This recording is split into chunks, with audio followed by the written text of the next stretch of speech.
बिस्मिल्लाहिर्रहमानिर्रहीम। अस्सलाम वालेकुम। दावत-ए-नूर में खुशामदीद। आज हम बहुत इंपॉर्टेंट टॉपिक को लेकर बात करने लगे हैं, जो कि है बांझपन। ज़्यादातर फीमेल जो कि मुझे मेरी ऑनलाइन अपॉइंटमेंट के ज़रिए अप्रोच करती है या ही मेरी वीडियो का कमेंट बॉक्स हर जगह पूछा जाने वाला ये क्वेश्चन है। मेरी वो बहनें जिन्हें कंसीव करने में डिफ़िकल्टी हो रही है या जिनको प्रेगनेंसी के बाद मिसकैरेजेस हो रहे हैं या किसी भी मसले की वजह से ज़िंदा बच्चा हासिल करने में दुश्वारी का सामना करना पड़ रहा है। जब हम फीमेल की बात करते हैं तो औरतों में काफ़ी सारी चीज़ें होती हैं जो कि ज़रूरी होती है एक हेल्दी प्रेगनेंसी के लिए, जिसमें आता है इसका हार्मोनल सिस्टम। सबसे पहले इसका नंबर आता है। अगर जो हार्मोन्स फीमेल्स के हैं वो अगर बैलेंस नहीं है तो वो जो अंडेदानियाँ होती है फीमेल्स की, उनको डायरेक्टली मुतासिर कर रहा होता है और इनके ऊपर असरअंदाज हो रहा होता है। अब औरतों के अंडे हर माह रिलीज़ होते हैं। अब अगर ये अंडे हर माह रिलीज़ ही ना हो रहे हो, उनका साइज़ सही नहीं हो, उनकी क्वालिटी सही नहीं हो, तब भी प्रेगनेंसी होने में मुश्किल पेश आती है। इसी तरह दूसरी चीज़ आ जाती है पैसेजेस, यानी रास्ते। क्या रास्ते खुले हुए हैं, मतलब वो क्लियर है, जिनके ज़रिए स्पर्म्स को जगह मिले और वो ट्यूब में से जाके एग को फर्टिलाइज़ कर सके और एग फर्टिलाइज़ करने के बाद वो दोबारा ट्रैवल करके यूट्रस की लाइनिंग में पहुंचकर वहां अपनी इम्प्लांटेशन को सक्सेसफुल कर सके। ये सब रास्तों का क्लियर होना ही बहुत ज़रूरी है।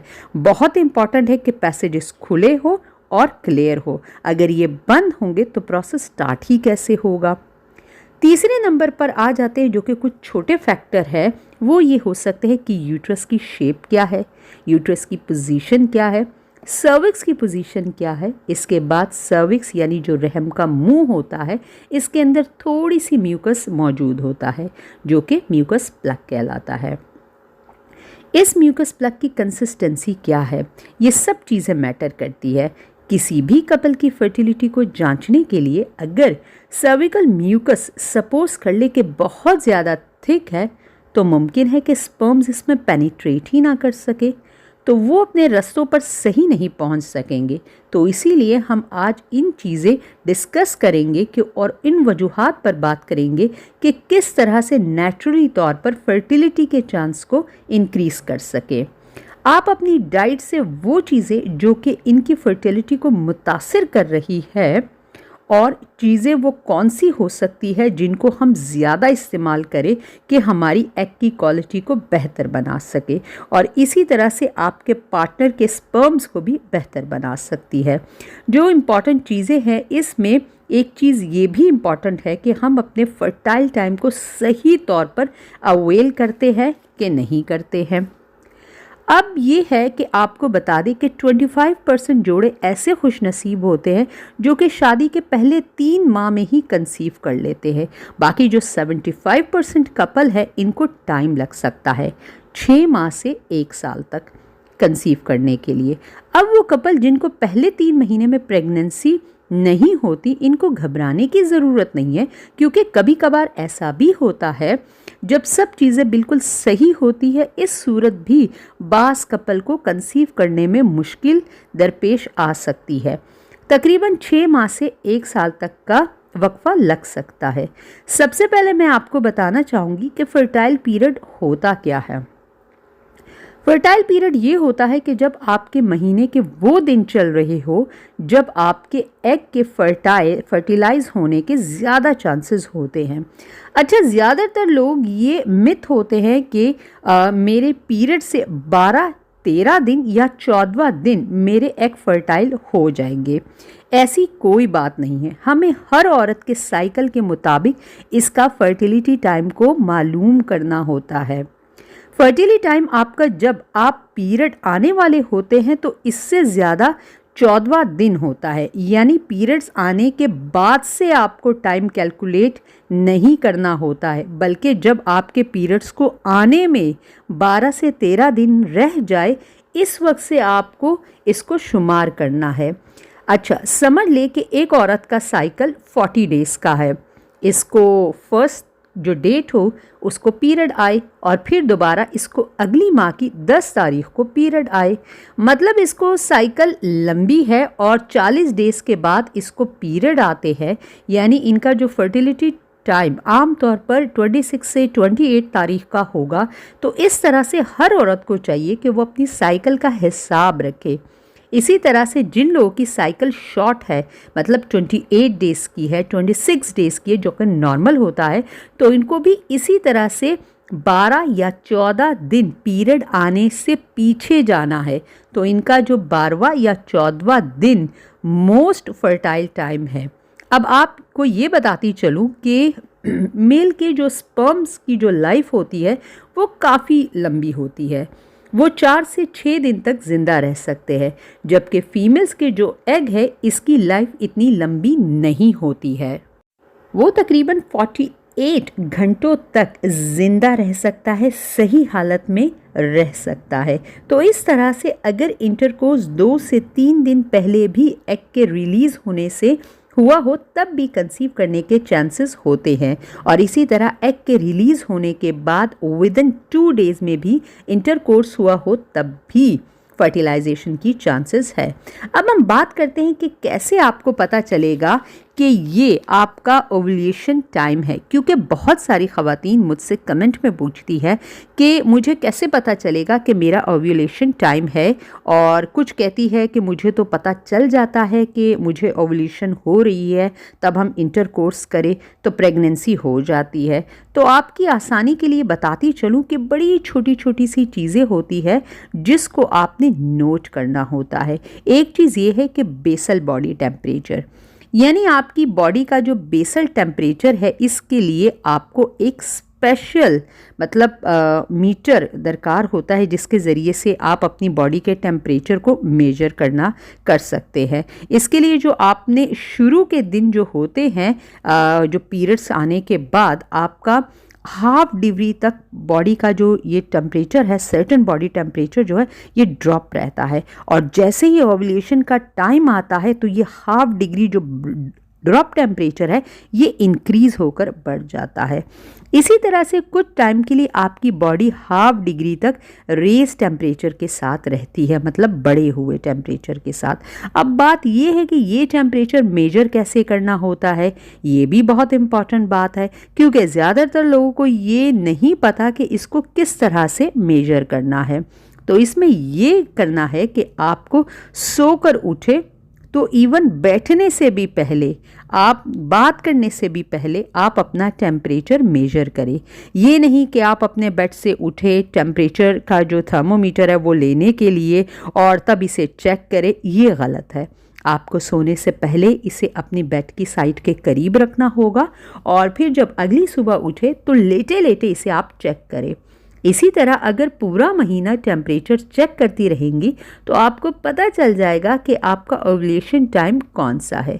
इसके अलावा कुछ और साइन होते हैं जिनसे भी आप अपनी ओव्यूलेशन का पता लगा सकती है। अगर आप बहुत ज़्यादा सेंसिटिव है तब भी आप इन्हें बहुत आराम से महसूस कर लेंगी। अब वो कैसे? आपको ये देखना होगा कि बाज़ लोगों का ओव्यूलेशन के टाइम पर हल्का हल्का सा क्रैम्प यानी दर्द महसूस हो रहा होता है, कि जैसे हल्का सा दर्द हुआ पेट में। बाज़ लोगों को इसी दौरान हल्की सी स्पॉटिंग भी आ सकती है। बाज़ लोगों को अपने जिस्म का निचला हिस्सा, जिसको वल्वा कहते हैं, वो हल्के से सूज गया सा महसूस होता है, थोड़े से प्रोमिनेंट हो जाता है, जो कि हाथ लगाने से महसूस भी हो रहा होता है। तब भी वो साइन होता है कि ओव्यूलेशन का टाइम है, और बाज़ लोगों को इंटरकोर्स की जो ख्वाहिश है वो बढ़ जाती है, तो ये भी साइन होता है कि ओव्यूलेशन है। इसके अलावा कुछ लोग सर्विकल म्यूकस को चेक करते हैं कि ओव्यूलेशन हुई है कि नहीं। अच्छा, इसके भी बहुत से तरीके हैं इसको चेक करने के लिए। आप अपनी सर्विक्स को हाथ से टच करें तो इसके ऊपर सर्विक्स की जो सिक्रीशंस है हर वक्त होती है। जब आप इसको देखेंगे तो ये पूरा महीना साइकिल के दौरान तब्दील हो रहे होते हैं। आमतौर ओव्यूलेशन के टाइम पर सर्विकल म्यूकस है ना, वो बहुत थिक हो जाता है और बहुत क्लियर हो जाता है। इसके साथ साथ वो स्टिकी हो जाता है। इसको अगर आप 2 उंगलियों के दरमियान अगर स्ट्रेच करें तो इसमें एक इलास्टिसिटी मतलब खिंचाव आ जाता है, यानी तार बन रहा होता है। इसके बरअक्स अगर आप पीरियड आने के बाद के जो शुरू के जो दिन होते हैं, अगर आप इन सर्विकल म्यूकस को 2 उंगलियों के दरमियान स्ट्रेच करें तो वो टूट जाता है और तार नहीं बनती है। लेकिन ओव्यूलेशन के टाइम पर जब आप इसको स्ट्रेच करेंगे तो तार बनती होगी, मतलब वो स्ट्रेचेबल हो जाता है। इसमें आपको बताऊंगी चंद इम्पॉर्टेंट चीज़ें ओव्यूलेशन के बाद फर्टिलाइजेशन के लिए। जैसे कि मैंने आपसे पहले भी ये कहा था कि जो रहम की शक्ल है, यानी जो इसकी शेप है, वो भी बहुत इम्पॉर्टेंट है। कुछ लोगों का रहम एंटीवर्टेड होता है, यानी कि वो ऊपर की तरफ उठा हुआ होता है, और जो सर्विक्स यानी इसका मुंह है वो डाउनवर्ड होता है। ये चीज़ नॉर्मल है और तकरीबन 70% औरतों में सर्विक्स इसी तरह की होती है कि सर्विक्स का मुंह नीचे की तरफ होता है। अगर आपके सर्विक्स का मुंह नीचे की तरफ है तो जो फर्टिलाइजेशन वाले डेज हैं इसमें ओव्यूलेशन होती है, तो आप इसको अवेल करना चाहिए, क्योंकि आप यूरिन वगैरह करके बेड पर लेटे और इसके बाद इंटरकोर्स कर ले और फिर सो जाए। अगर आप इंटरकोर्स के बाद दोबारा फ़ौरन जाके वॉशरूम जाती है, धोना धुलाना करती है, यूरिन वगैरह से डिस्चार्ज करती है, फिर पास करती है, तो बड़ी वजह है कि जो ज़्यादातर सीमेन है वो बाहर बहकर निकल जाता है। लेकिन घबराने की बात नहीं है, हमें तो सिर्फ एक स्पर्म्स की ज़रूरत होती है ताकि वो आगे जाके फर्टिलाइजेशन के प्रोसेस को कंप्लीट कर सके, और प्रेगनेंसी के लिए यही एक स्पर्म काफ़ी होता है। और स्पर्म्स हमें सबको पता है मिलियन के हिसाब से होते हैं, तो बहुत जल्दी वो अपना रास्ता बना लेते हैं। लेकिन अगर कोई डिफ़िकल्टी आपको हो रही है ना, तो आप सबसे पहले अपना पोस्चर ठीक करें, यानी इंटरकोर्स की जो पोजीशन है, बेड में आपने रेस्ट करना है, बहुत जल्दी नहीं उठना और ये धोना धुलाने वाले काम नहीं करने हैं। नंबर 2, तकरीबन 30% औरतों में रहम का जो मुंह है वो उल्टा होता है, लेकिन ये भी बहुत नॉर्मल सी चीज़ है, इसमें कुछ घबराने की बात नहीं है या परेशानी की कोई ज़रूरत नहीं है। इसमें होता ये है कि जो रहम की बॉडी है वो नीचे की तरफ ढलकी हुई होती है, और रहम का जो मुंह है यानी जो सर्विक्स है वो ऊपर की तरफ होता है। तो इस केस में जब आप इंटरकोर्स करते हैं तो जो स्पर्म्स की जो डिपोजिशन होती है वो निचले हिस्से में यानी कि वजाइना के पोस्टीरियर पार्ट में होती है। तो इस सूरत में स्पर्म्स के लिए मुश्किल होता है कि वो ऊपर जाए और स्पर्म्स अपनी जगह बना सके। तो इसी तरह जो सूरत है वो औरतें, मतलब जिनके साथ इस किस्म की जो शेप यूट्रस की है, रहम का मुंह उल्टा होता है, तो इन ख़वातीन को चाहिए कि वो औरतें उल्टी सो जाए और तकिया अपने पेल्विक के नीचे रख ले, ताकि आपकी पेल्विक थोड़ी सी उठी हुई हो और आपका रहम का मुंह जो है वो आपके हस्बैंड के सीमेन में डिप हो जाए। तो ये तो हो गई पोजीशन। अब हम लास्ट पार्ट पर इस वीडियो के आ जाते हैं, यानी कि कुछ आपको ऐसी सप्लीमेंट्स ज़रूर लेनी चाहिए जो कि मैं अभी आपको बताऊंगी भी, जो कि आपको प्रेग्नेंट होने में बहुत ही ज़्यादा हेल्पफुल बनाती है और बॉडी के अंदर ऐसा ग्राउंड प्रिपेयर करती है कि आप जल्द से जल्द आपके जो एग है उनका साइज़ अच्छा हो सके, उनकी क्वालिटी अच्छी हो सके, और अगर स्पर्म्स मिल जाए तो फ़ौरन ही वो अंडे के साथ फ्यूज़ होकर फर्टिलाइजेशन बनाकर एम्ब्री को इम्प्लांट कर सके। इस सिलसिले में जो सबसे अहम सप्लीमेंट है वो है विटामिन B6, B9 जो कि ज़्यादातर फोलेट होते हैं, मतलब फॉलिक एसिड। इसके ऊपर डिटेल में वीडियो चैनल के ऊपर बन चुकी है और आप उसे भी जाकर देख सकते हैं। B12 अच्छा होता है, स्पर्म्स की मोर्टेलिटी को बेहतर बना रहा होता है, और ये जो जितने भी विटामिन्स मैं आपको बता रही हूँ ये सब आपकी फर्टिलिटी को इंक्रीज़ कर रहे होते हैं। और एक और चीज़, कोएंजाइम Q10 के नाम से अवेलेबल होते हैं ये सप्लीमेंट। ये मेल इनफर्टिलिटी के लिए इम्पॉर्टेंट है, स्पर्म्स की मोर्टेलिटी को इंक्रीज़ करते हैं। विटामिन D बहुत इम्पॉर्टेंट है। सुबह सूरज की रोशनी में बैक साइड पर बैठकर आपने पीछे से अपना दुपट्टा वगैरह हटा लेना है, कोई स्वेटर जैकेट पहनी हुई तो उसे भी उतार लेना है, और बैक साइड से जब आपकी सूरज की रोशनी अंदर अब्जॉर्ब हो रही होती, मैं उस टाइम की बात कर रही हूँ जो कि सुबह की रोशनी होती है, तो इससे जो आपके विटामिन डी आपकी बॉडी में एक्टिवेट होता है ना, वो बहुत ही ज़बरदस्त होता है और आपकी फर्टिलिटी को इंक्रीज़ करने में आपकी हेल्प करता है। दोनों पार्टनर अपनी डाइट का ख़ास ख्याल रखें। स्मोकिंग डेंजरस है, ये भी स्पर्म्स की क्वालिटी को ख़राब करता है। अल्कोहल का यूज़ भी आपको डैमेज करता है। आयरन की कमी भी बाज़ औक़ात ओव्यूलेशन की प्रॉब्लम कर सकती है। फिर सेलेनियम भी एक इम्पॉर्टेंट जो है ना फूड एलिमेंट है, जो कि ट्यूना फिश में जो आपको मिल जाएगा, प्रॉन्स में, श्रिम्प्स में। और जिंक भी बहुत ज़्यादा इंपॉर्टेंट है, तो इसका इस्तेमाल भी आपको ओव्यूलेशन में हेल्प करेगा। इसके ऊपर मैंने सर्विक्स को लेकर एक बहुत ही डिटेल वीडियो बनाई है, आप उसे भी देख लीजिएगा, आपको बहुत हेल्प मिलेगी। और यकीन जानिएगा, हमारे पास जो मेडिसिन होती है प्रेगनेंसी को कंसीव करने के लिए, टोटल एक हर्बल रेंज बनाई गई है जो कि ऑर्गेनिक है, जिनमें कोई प्रिजर्वेटिव नहीं है, सब कुछ नेचुरल है। और यकीन जाने कि उनका रिज़ल्ट भी कुछ लोगों में बहुत ही ज़बरदस्त रहा है। ऐसी जो भी मेडिसिन हम किसी को देते, ये पूरे अपने महीने के कोर्स के साथ होती है। और इंशाल्लाह अगर अल्लाह ताला ने चाहा तो वो बहुत ही ज़बरदस्त तरीके से अपना काम करती है। चाहे वो एग के साइज़ को लेकर हो, एग की क्वालिटी को लेकर हो, मेल की स्पर्म्स की मोर्टेलिटी मतलब उसके काउंट को लेकर हो, या इरेक्टाइल डिस्फंक्शन हो, या हार्मोनल इम्बैलेंस हो, आपको फिब्रॉइड का कोई प्रॉब्लम हो, या आपको अंदर ओवरीज में सिस्ट वगैरह हो, तमाम तर मेडिसिन की रेंज मौजूद है। दिए गए व्हाट्सएप नंबर जो आपको स्क्रीन पर दिखाई दे, आप इसके ऊपर कांटेक्ट करके अपनी अपॉइंटमेंट भी बुक करवा सकते हैं।